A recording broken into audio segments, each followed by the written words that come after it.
Blog Talk Radio.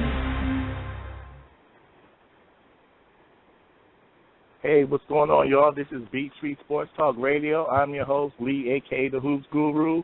It is a Mantic Monday, June the 9th. As always, or as 80% of the time, I got my man, Mr. MKA, in the house. What's going on with you, bro? I'm good, dude. What's the deal? Chilling, man, chilling. You know, it's a manic Monday, man. We got some things to talk about. The NBA Finals is tied up one apiece. Some different things. Teams are hiring coaches. Teams jockeying for playoffs. For draft picks. So there's a lot of different things going on, man. But before we get into the NBA Finals, because we're going to have a good dialogue about that, it looks like the New York Knicks are going to go ahead and hire Derek Fisher to be the new head coach of the Knicks. Looks like they're giving this unexperienced young man a 5-year, $25 million deal. I know how I feel about this signing for the Knicks, but let me hear what you got to say, and I'll follow up on the other end. And if anybody, before you get into that, if anybody wants to call and add on, you can hit us at 347-945-6921. Go ahead, my man. Well, it fits what Phil wanted to do. He wasn't his ideal choice, but he wanted to get somebody who played in his system and who understands the philosophies and believes in it, and also who he can mentor. So you figure it has to be him, Kurt Rambis, and things of that nature. I don't have a problem with it being Derek Fisher because, I don't know, I wasn't a big fan of the Kurt Rambis idea, and I know what's the guy's name? Shaw. That with Denver, he had just got his first year of his gig. So I think the Derek Fisher opportunity could be very interesting. He could be like a Mark Jackson type of coach because he did have experience, being a veteran. He's a well-respected player, sort of similar to the whole Jason Kidd thing. He'll be going to a team that, for the most part, is also a veteran team. They respect his championship knowledge along with the fact that Phil picked him. And, he's always had a certain kind of demeanor by him, a certain type of class. That whole Maurice Cheeks and other people that people think are like real classy in the league. So, he's about as good as you're going to get as anybody else, because everybody else is either retreads or they've gone to the counter ranks or they've even gone to management positions like Flip Saunders kept on getting jobs for whatever reason. So I'm just going to say that I think it's a good gig for, or at least a good attempt for Phil, because there really was too many other options that they went with. As somebody who has, an affinity for the Knicks, who pays attention to them pretty well, I'm kind of looking at Phil Jackson a little bit shaky right now as the head coach. Not the head coach, as a president, as a person that's trying to formulate his vision. To me, he limited himself. Steve Kerr, who everybody thought was questionable, and then you follow up with a Derek Fisher. I know, people are going to compare the hire of Derek Fisher to Jason Kidd, but one, Jason Kidd was a respected Hall of Fame point guard who went to coach a team that he took to the NBA Finals and has a relationship with that organization. So I think that there's a difference. Honestly, I think this is the hire that is going to make Carmelo Anthony walk. I don't think he has that cachet with his peers that Jason Kidd had, at least not with the Knicks or with Carmelo, I feel. And I just think Phil Jackson, limited himself by not bringing in someone like Lionel Hollins or Mark Jackson. Because to me, the Knicks had talent, and it's not predicated on running the triangle or anything like that, but just someone that gets those guys to stay focused professionals that know how to play a full, inspired, unselfish 48 minutes. But, Derek Fisher is well respected in the league. He was president of the Players Association and things of that nature. But I don't feel like this is going to be, and hopefully I'm wrong, but I just don't feel like this is the right move. And because they gave him such a lucrative contract, and it's with Phil, he's definitely going to have time to be successful. But I could see road bumps for the Knicks in the very near future. But at least they gave a brother a shot. I just think there were better options out there, but Phil, I guess, wants to keep it all in-house. Because it looks like the coaching staff is going to be Bill Cartwright, Kurt Rambis, and maybe Luke Walton along with Derek Fisher. So basically, they're just going to cut and paste what they did in L.A. I want to see how it works, being that the staff isn't the same.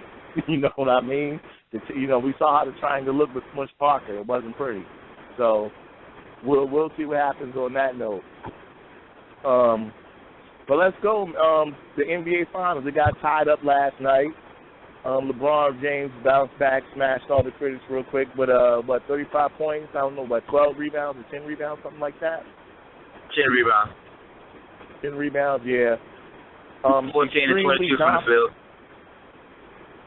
Extremely dominant in the third quarter. I think the Spurs made a big mistake by not doubling him for at least showing him a different look during that quarter when he was just burning Kawhi Leonard. You know, he was filling his jumper, and you know, once a player's on a roll like that, you know, they're unstoppable, and that's what he was. But then again, you know, in true LeBron James fashion, he found the open man. Bosh hits it, everybody, and this is what kills me about most critics. Remember when Bosh missed the shot against, Indiana, everybody was questioning LeBron James. It was the same exact play, but, you know, because, and it's like, why are you questioning LeBron James? Question Bosh. Bosh is the one who has to hit or miss, and so far he's made 2 out of 3. You know, and it kills me because the dude's always wide open. He's like, when are teams going to learn, hey, he can hit this shot. He's been hitting it with a lot of consistency. Matter of fact, he's the best three-point shooter. Well, not the best, but at least made the most three-pointers in the playoffs for the Miami Heat so far. So I don't understand why dudes are leaving them wide open. But, because he's Chris Bosh. Yeah, or what else? I mean, even the one he missed against Indiana looked pretty good to me. You know? The Spurs, I don't think they should hang their heads real low. That game was winnable for them last night, but there was that one. Tell me what you think about this, what I think. I think this was the key part was lost in the game. When Tony Parker got elbowed, he missed his 2 free throws. They got the ball. Duncan got fouled and missed his 2 free throws. So, and then Miami came down and hit a 3. So you took a potential 4-point lead, could have went to 8 points. But when that was all said and done, you were only up by 1. I think that was a critical junction of the game. And down the stretch, they just didn't hit the shots they hit. At the end of this game, can you say it's because LeBron was healthy and on the floor, and he picked his team up? Do you think that was the difference between this game and the last game, or what? Oh, no doubt. I mean, the thing is, like I was discussing with your great friend Eric Turner from Oklahoma, he was saying that he's tired of people saying that the Heat could have won Game 1. I'm like, dude, when you take the best player off the planet out the game, and it was a 2-point game when he left, you can't say that him not playing in the game was not a factor. So when we go back to Game 2, you know, with you going ahead and going through the things and what happened with the free throws and that nature, you know, it's the same thing I say with that. He's going to say to me, oh, well, you know, the Spurs, they went ahead and they missed those 4 free throws, they could have won. Okay, that's the whole thing when it comes down to sports. It's woulda, coulda, shoulda every week. But it's the fact that the teams that go ahead and can prevail through, you know, adversity and also go ahead and make those plays off of other teams' mistakes, that's how everybody wins every week, aside from blowouts. So I really don't know why people go on these hypothetical situations. The fact of the matter is, you can't go on hypotheticals on free throws. Well, but here's the thing, though. Free throws. You have to make those. I mean, they're free you're right, throws. But here's the thing.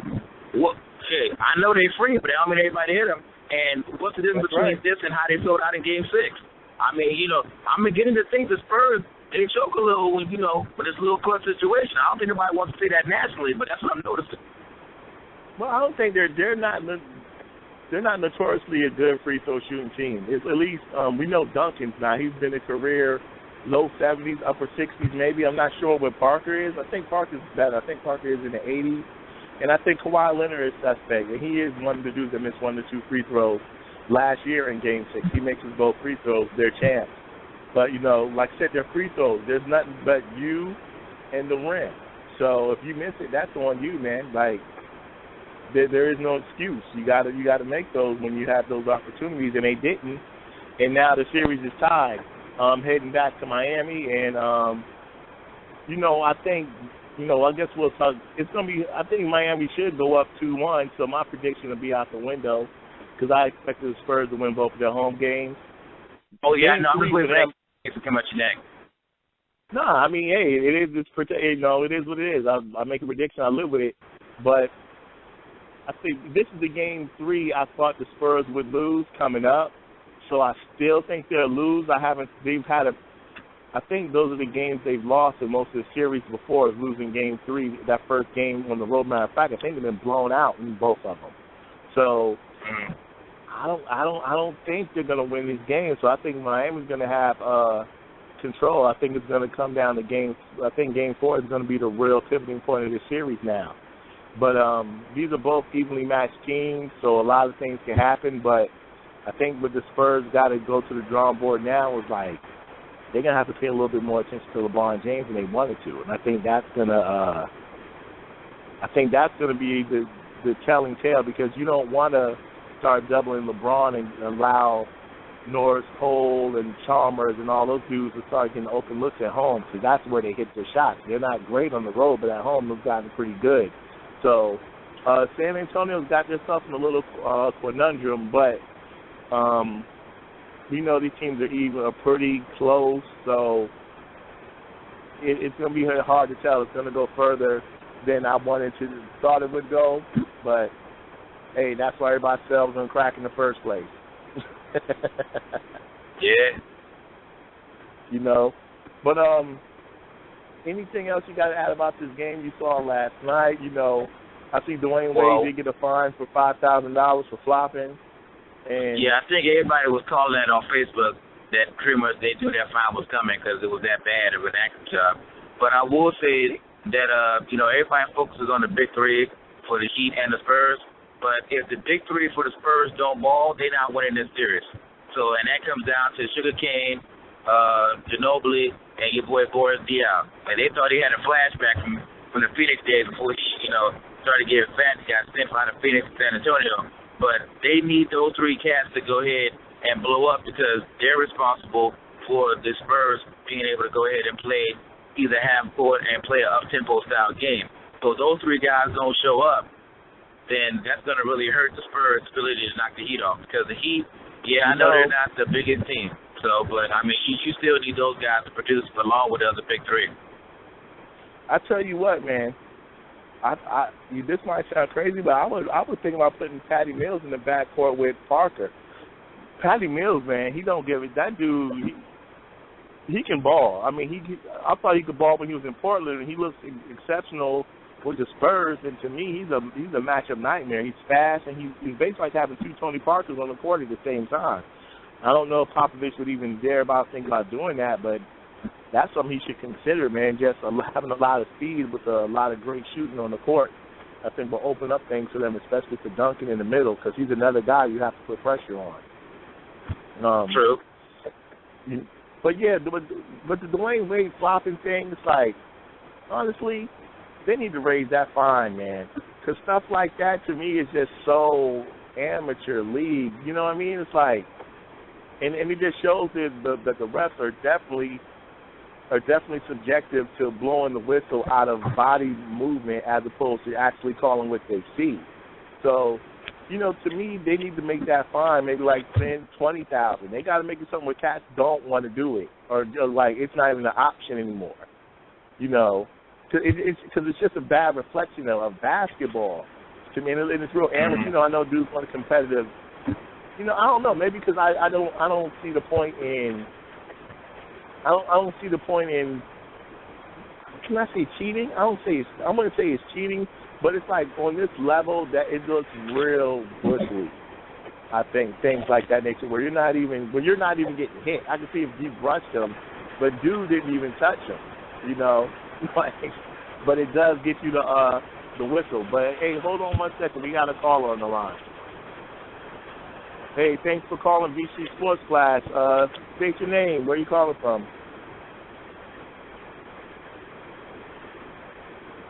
Oh, I didn't know I was on. I thought I was just listening. This is Brian Wade from Newport News, Virginia, my man.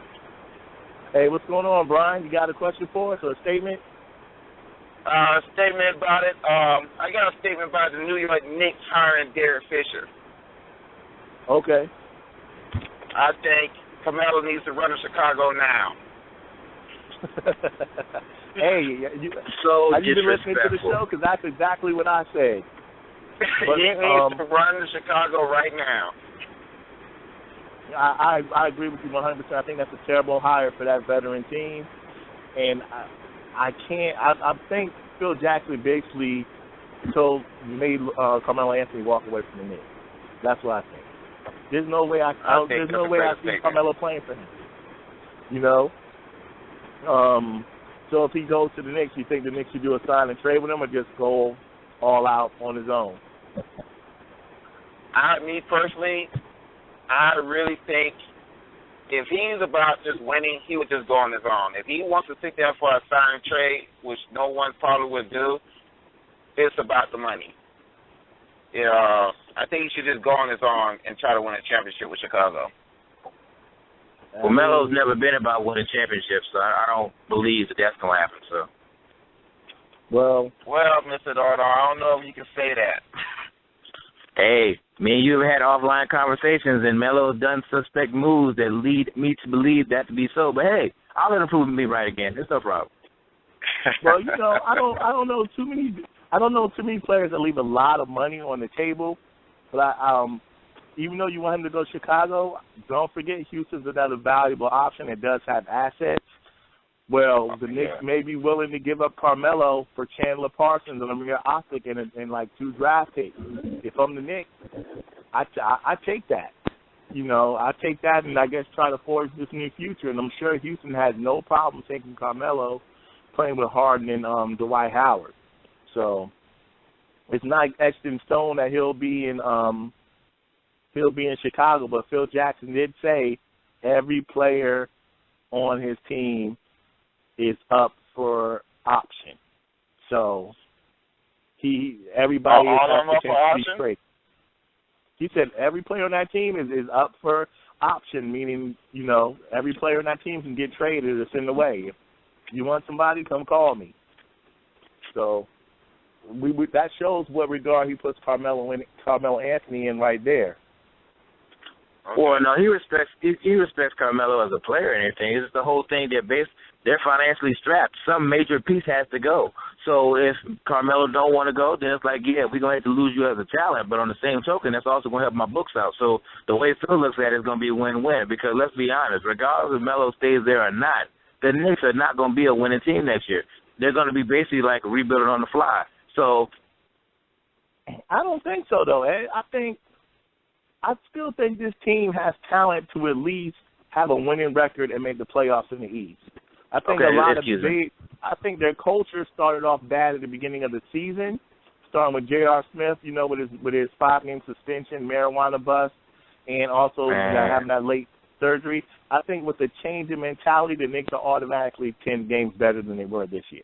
Just in the change of a mentality from the beginning of the season alone. Now, so, I hear what you're saying, and I know exactly why you're saying it. These fools didn't make the playoffs, and Atlanta lost for a freaking month, and it was in the East. So I'm sorry. I can't give them that type of credit.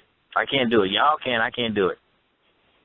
Hey, I'm telling you that. Go ahead. No, go ahead. You go ahead, Brian. I think the hole was a little too deep for them from the start. They started winning a little too late. I felt they started winning a little too late. They are a playoff team in the East because the East is just terrible. But my thing I just don't think. Okay, go ahead, man. I'm sorry, but I'm saying my thing is, the biggest thing we got to learn about Carmelo is he going to be coachable down the stretch. Because a lot of those games that the Knicks lost, like close games they lost against Sacramento, lost against the Bucks, losses against Philly, they didn't close well. And a lot of that was predicated on ISO on Carmelo during the first quarter. Will he allow himself to be coached to run plays and get quality shots and play selfless team basketball like he did in the Olympics? Well, is he going to be willing to do that for his team if he really wants to win? And that's why I'm kind of siding with Eddie at. I don't think he's built like that. What about you, Ed? Well, look, that's the reason why I know y'all both shooting, D. Fish up. But the main thing I remember is that when Phil Jackson had his press conference, he said that he didn't want to say that, yeah, absolutely, my team, whoever going to coach the team, going to run the triangle. But he said that, look, if we're not going to run the triangle, then whatever coach comes in here needs to show me a style of play where all 5 players will be involved.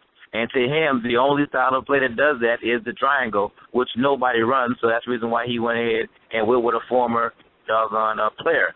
So with that being said, I don't know. I mean, honestly, I can't say, because even in high school he was a man. It was him and Braun going against each other. I can't honestly say I have seen Carmelo in a what I would consider to be a organized, structured offense.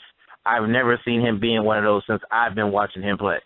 So for him to all of a sudden do that, rookie coach, and expectation, people still expecting the Knicks to go and be a winning team because they play in the WAC East, I think he's going to have the intention to want to start, but then when the going gets tough, he's going to go to what he knows, and he's going to go to doggone, 50 clips and just start firing up, and you start getting no ball movement. The ball can get stuck. So, like I said, I have to see this because Melo has not shown me that. He hasn't shown me he's about that. So, well, first thing we got to get him a quality point guard. It's hard to run your offense when Felton and Prigioni are your primary guards. So we got to get somebody that he's going to respect to bring the ball up and have to play through instead of Felton just giving it to him in the backcourt and saying, go ahead and, do you on the left side of the court. So it's a lot of questions. But, Brian, I'm with you, man. Fisher's got a lot to prove me. I don't really like the hire. I think it's closed-mindedness on Phil, and I think there's some – I think he's not really respecting the peer dynamic, the leadership of a coach. I think Fisher's too much of a peer for this roster. You got too many veterans on this team that look at like, how about this dude's never been an all-star. He's not a Hall of Famer or anything. Why am I going to listen to him? He just retired. I don't. Oh, he said they my Jason Kidd. Jason Kidd's a Hall of Famer. Jason Kidd plays for the Knicks. Okay, y'all keep saying that, but thing is, y'all really don't think that the fact that D. Fish is a champion, regardless if he was a star player or not, he was a key contributing member to those teams, and the fact that he is, like I said, he had the job with the front office in the NBA, and also he's always been a well-liked and respected guy. You don't think that holds no credence with those other doggone veterans that he can't fill them and he's not going to go and put the work in along with Phil Jackson's help? Y'all don't think that holds no weight? Honestly, no, not for a veteran team. Okay, all right. If it was Orlando, I could see it. If it was the Bucks, I could see it. But not. Well, that's not working for John Vaughn in Orlando. This ain't New York. You say that again? That's not working for John Vaughn in Orlando. He's coming from underneath Popovich. I mean, that's what I'm saying. Like, there's no really successful coaches came off of Popovich's bench, but these guys keep on getting gigs. So that's what I'm saying. It's not an exact science. I'm gonna be honest with you. Mark Jackson surprised the hell out of me for what he did at Golden State because to me they don't have a great roster. And he actually coached, and he just came straight from commentating. So I'm just saying that to me, if I had to go with the field and Derek Fisher, I'm going to take Derek Fisher because of the fact that I've seen other coaches that I didn't think were going to be good, like Mark Jackson. Like I thought that was a crazy hire. So why not? How do you say you could take the field? You're going to take Derek Fisher versus the field when you just said Mark Jackson is out there. So right there, that's automatically somebody that's better suited for that job than Fisher. Hold on. But we also got to go back to what we said earlier. Phil said whoever comes for this job has to show him a system that's going to get all 5 players involved. If you can't show him that, or your philosophy does not fit that of your history, then he does not see a reason why he shouldn't hire a former player who's going to run a system that has won championships. And I've always said, it's supposed to be a copycat league, right? How is this boy that won 12 championships and you don't run? Obviously, this stuff works to some degree. I know everybody keeps on saying, he had Hall of Fame players. Okay, damn, he had Hall of Fame players. We have Hall of Fame players on other teams. They ain't won jack. So at some point, you're going to have to give this system some credit. Nobody's knocking the system. Nobody's knocking the system at all. But like you said too, we haven't seen this system be successful without studs. Because remember, the Smush Parker era of the Lakers, That's all I got to say. The triangle wasn't the bomb then. They had to bring power in, right? They had to make some major moves because that system might, even though it's predicated on everybody touches the ball, it seems like everybody touches the ball there's some damn studs on the court when it's happening. Well, I know y'all would tell me that Melo is a stud player, so okay, you got one of the best scorers in the league right there. Yeah, he is. Okay, so all I'm saying is you throw that in there, Phil, and goes ahead and gets more players that are intelligent and players that fit into that system. I put like this. I don't see, because I've already told you before, the Knicks got lucky last year. I know nobody in New York wants to hear that. The Knicks got lucky last year, all right, the year before last. They were not a good team. They just got hot, hit some threes. The boy J.R. Smith was a contract Kramer. And then, okay, we saw what happened once he got paid, okay? So, to me, that contract Kramer. So, look, you saw what he did when he got I'm sorry, Eddie. I'm sorry. You're trying to tell me that you said the Knicks season the year before was luck?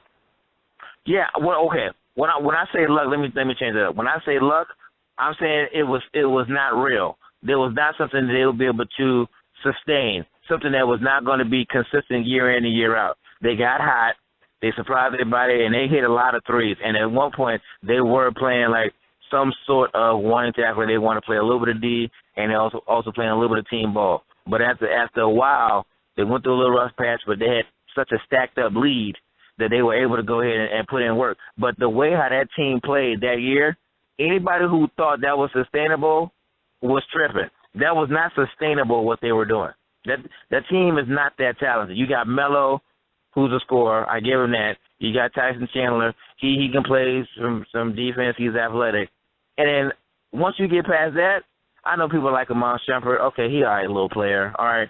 And then the fat boy Tubby, doggone Felton, the boy from North Carolina. Okay, you got him. All right, but I mean, but that team is not a talented team. There are so many other starting rosters in the East that are better than that team. So that team was not legitimate. They just had a nice little season, but it was nothing that was going to be able to sustain. And this season proved it. Despite all those injuries and things that happened in the East, there is no reason with them having a star player that they did not make the playoffs.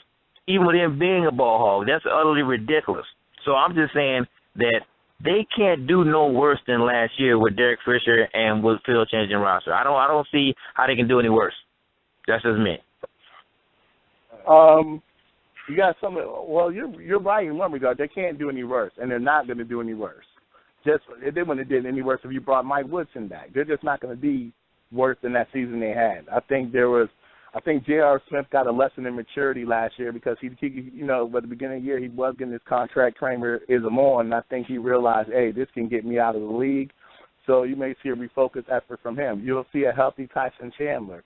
You'll see a healthier Amari Stoudemire. They still need to address their point guard situation. Who? And a healthy who? A healthier Man, Amari that joke ain't been healthy since he left Phoenix. Stop it. He was healthy at the end of the season. He was healthy at the end of the season. Stop, man. Look, stop. One thing you got to remember, Eddie.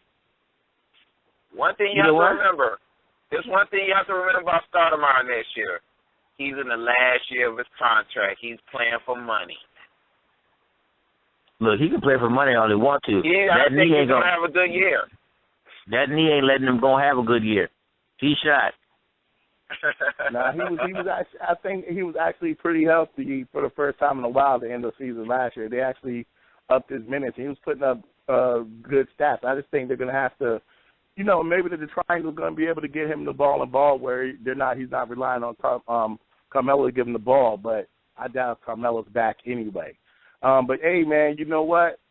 We got to wrap it up, man. I messed up and scheduled this for a 15-minute show, and it's 15 minutes over. So we're at that mark right now. But we'll go ahead and double this up Wednesday, Ed. So we'll do a Game 3 recap of the NBA Finals and touch on some more NBA, all right? All right. Hey, yo, and BK from VA, thanks for calling, brother. Hey, I appreciate you taking the call. Love the show, fellas. Love the show. Thanks. Appreciate it.